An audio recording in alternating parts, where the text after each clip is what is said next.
Welcome to Upstrain and this is Adobe Photoshop tutorial. Gusto nyo ba yung ganitong effect? For example, yung ating logo ng Photoshop. Gusto nating i-scatter or di kaya ay may sinusundan siya ng path. Okay, for example, gagawin natin, i-press natin yung Alt para i-duplicate natin siya. Okay, halimbawa paikot. Ayan. Okay, so gusto na yung ganyang effect. So, hindi yan yung process na effective dito sa Photoshop. Hindi yan yung best practice. Gamitin natin yung isang tool ni Photoshop, yung tinatawag nating mixer.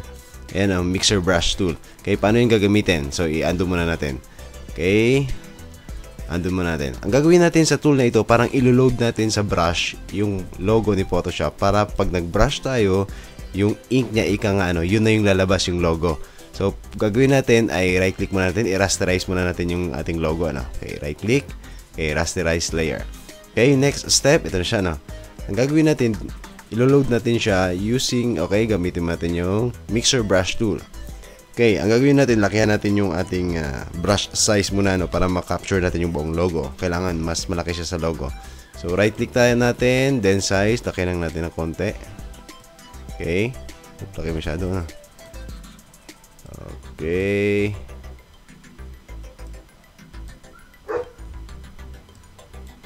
Okay, yan. Pwede na yan. So, gawin po natin, i-press lang natin yung Alt, then i-click natin dun sa logo ng Photoshop. Tingnan nyo po ito, Pag pinress ko yung Alt, then kinlik ko yung logo, ilo-load nyo dito. So, Alt, then press natin sa gitna yung logo. Ayan. Nakita nyo, So, niload niya, So, ito na yung ink. Sabi ng Photoshop, ito na yung ink ng brush mo. So, pwede na tayo mag-brush. Subukan natin mag-brush. Ayan, Ayan. Okay? So, malayo yung distansya na. Actually, pwede natin yung makontrol. So, punta tayo dito sa kanyang panel. Okay? Brush panel. Sa panel ng brush na yan. So, pwede natin yung spacing niya. Ayan. Pating liitan. Pwede kaya yung size niya. Liitan natin ng konti. Okay, spacing niya. Ayan. For example. Okay? Ayan, Click. Hold natin yung mouse pag nag-brush tayo. Ayan. So, ganun lang kadali, So, gagamitin pala natin, dito sa kanyang ibang option, click natin yung shape dynamics. Then, yung control niya, select lang natin yung direction. Okay, ganun lang kadali, Close natin yung panel ni brush. Okay, ganun lang kadali. Right click, palit tayo ng size. Mas maliit. O, di ba? Mas madali din na tayo mag-alt. Okay? Okay, so ganun lang. Right click, dapat yung lakihan.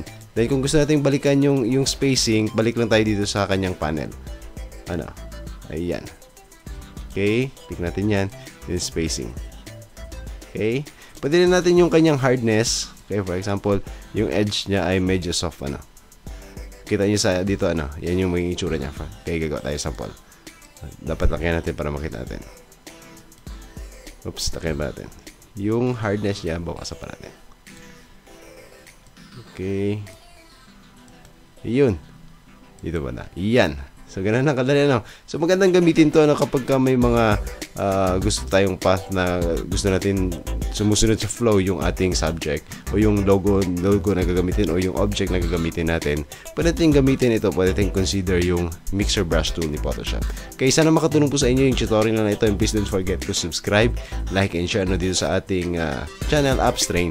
At kung nakatulong sa inyo yung ating tutorial, paki-like naman yung ating mga videos. And kung gusto nyo masubukan yung Photoshop na application, ilalagay ko sa description yung link kung paano mag-subscribe sa Photoshop. Okay, thank you for watching.